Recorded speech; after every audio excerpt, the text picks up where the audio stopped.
Hey guys, today we're working on a 1990 Toyota MR2. I think Japan hit a lot of home runs in the 90s. This thing is just gorgeous. We're doing coilovers, full brakes, fixing some oil leaks, new distributor, stuff like that. Probably won't film the whole thing, but I'll at least put the candy on the video. Taking a break today from the Alfa Romeo project. If you want to check that out, throw a link up there. We're getting close to releasing the next video, and that's been a big job. Yeah, follow along. Let's throw some coilovers in an MR2.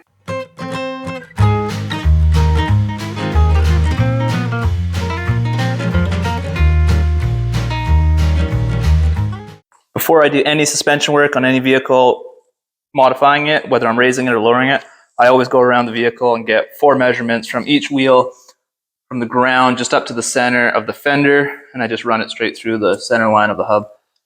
Give me an idea where we started at and where we're going to finish at.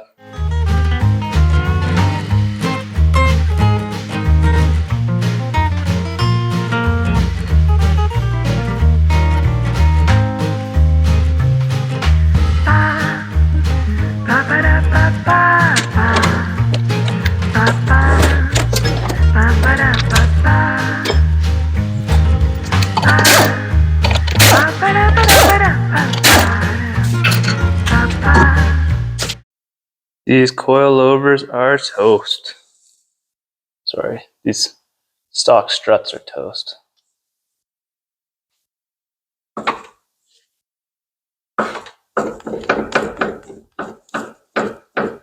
See that?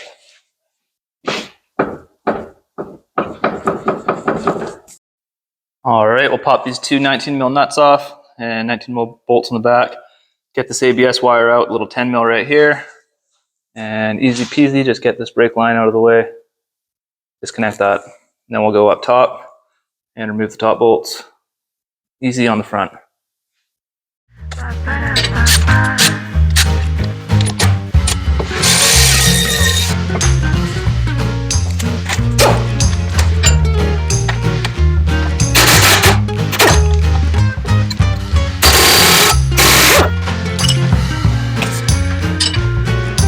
Also the sway bar link right here. Okay guys, check this out quick. So I took this clip out and I cleaned the dirt. It was so dirty I couldn't tell there wasn't a slit to pull this out of the strut. You can open all this up and then remove it, reassemble it and bleed your brakes. Our bleeder nipple's in okay shape, so I'm confident we could bleed the brakes if we have to go that route, but we're also just creating more work for ourselves, because if you look here at our new ones, there's a big slit here for it to slide in like most vehicles would have. So another fast, easy way to do this is just to notch it right here and right here, or in some way, enough that you can just slide this entire brake line out, and then we'll slide it into the new one. Save yourself from having to bleed brakes and all that jazz. Just be careful with a little wire wheel that you don't nick anything. Don't nick that rubber line.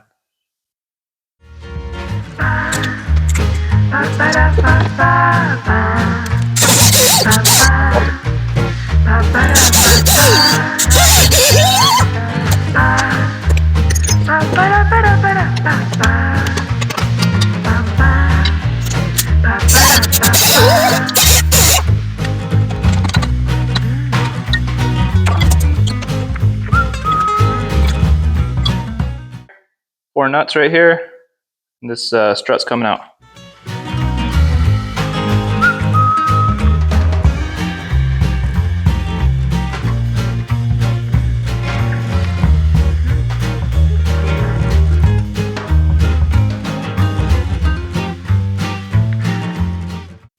So here's our factory one. This thing is super duper effed. There's so much play in this wheel. From this being just completely worn and blown out. There's a little bit of noise in the bearing.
So we're pretty much a reversal of removal, super simple. Torque specs, I'll let you guys find those on your own. What I'm going to quickly mention with the sway bar links here, when I said when you're taking them off, if you're ever in a situation with any vehicle where you need to reuse these sway bar links, it's risky to take an impact gun and just go straight ooga-doogas on this, because a lot of the times these nuts will seize on, and then you'll actually spin this entire ball assembly. There's a ball inside this knuckle. If you spin that with an impact gun, you're just going to wear the shit out of it, and you're going to have play in it. It'll be a problem in the future. So usually two different styles. This one's a hex on the inside. You put a hex in there to hold this rod completely loose, and then you break it free with a nut. You break the nut free with a wrench. And then our new style, instead of a hex on the inside, you're just putting a wrench on the inside to hold it, stop it from spinning. I like to do these by hand when I'm reusing them. I use an impact because I'm throwing this in the garbage. I don't care what happens. But if you have to reuse them, just, don't do that.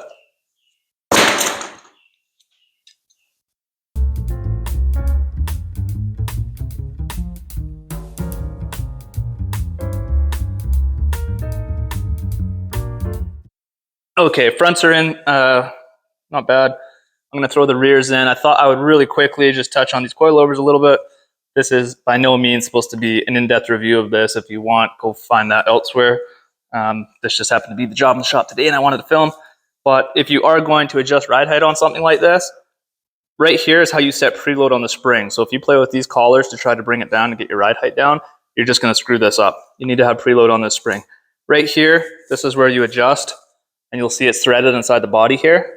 So when you crack this loose, you're going to lower the whole assembly into the body down here, and that's how you're going to obtain ride height. Also from the factory, these things come, you're supposed to run this in all the way clockwise and then turn it back. I think 10 clicks they want you to find kind of a base for, and then dampening adjustments are based on driver preference after that point. But yeah, again, not supposed to be I'm not doing a review on these. I don't have enough experience driving on these. I don't own a set. I've installed them for people. I've owned them in the past, but not this exact model. But yeah, I mean, compared from what we had to what we're going with, this vehicle's going to drive and just handle amazing. So, okay, the rears look pretty simple as well. Basically, the 219s here to kick this off. Now this sway bar link we have to save. The kit only came with replacements for the front because it was such a big difference in length, and also the inlet and the points had to be changed too. So this one we have to save. So we're going to make sure we put a hex inside the center, crack it loose with a wrench like I talked about. We're going to do the exact same thing we did on the front side as far as this brake line goes. Although, I mean, I'm changing the calipers on this brake, so on the back side of this. Whatever, it was easy to do. I'll probably just still notch this, bend that, kick that out. Don't forget to pull your tab out. And then the top will just be three bolts.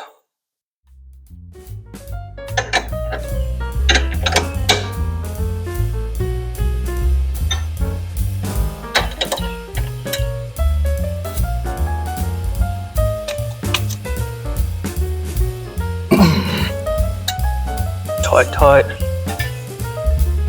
Built a little snipe for it.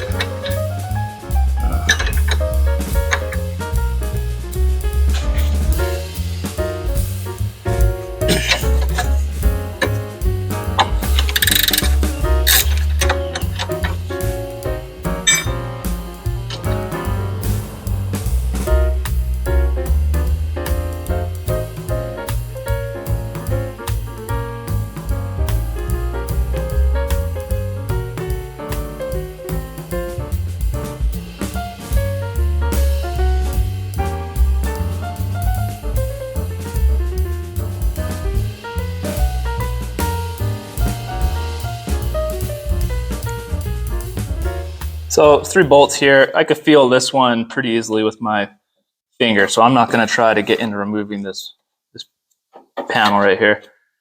Just blast. These 2 are super easy to get off, so I'm going to take the back one off first. It's a bit harder to get at, because if I loosen these 2 first and try to get that one, the coilover is going to hang, and it's just going to keep constant tension on that back one back here, and I'll be fighting it the whole time, versus if I keep these two tight and I crack that back one I can barely get on, I'll be able to undo it with my fingers and it'll be easy peasy. And then we'll take the two easy ones out.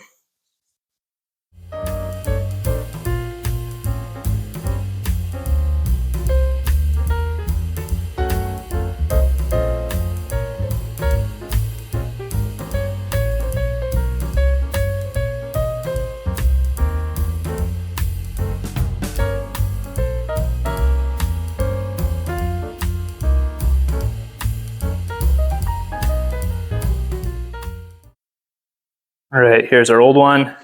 Here's our new one. Now, this can only be installed one way if you just look at the orientation of these bolt heads. But manufacturer instructions anyways, there's a drain hole. See that drain hole in there? So if water accumulates in the top, manufacturer says drain hole on the inside of the vehicle. So I mean, that works out with how it's supposed to go. You couldn't mess this up if you tried. But some vehicles you might be able to mess that up. And we'll just have to clock it back straight. That's okay.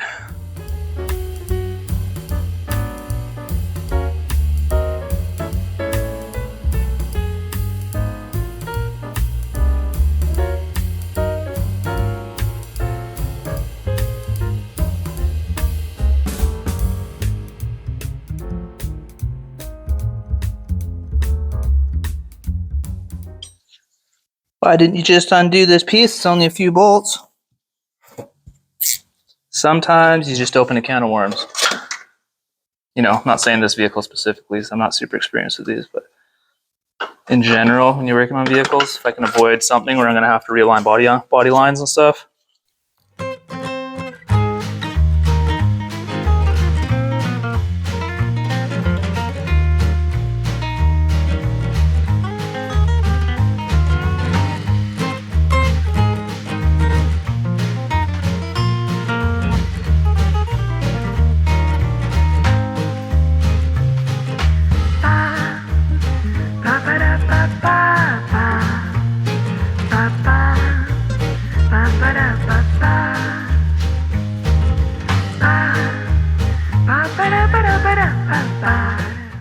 Okay, everybody, so here we are, basic coilover installation on a Toyota MR2.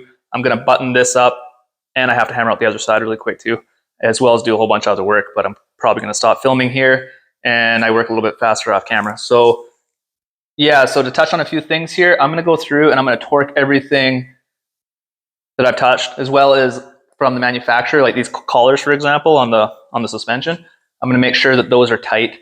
I've seen it on coilovers before. If one of these comes loose, not so much a problem on the back because your suspension is really only going up and down, but on the front where you're steering your wheels and your suspension's turning constantly, one of those collars on the front comes loose. I've seen the suspension walk itself back down, and you know, having your vehicle lower on you when you're running really tight fitment, that's a problem, obviously.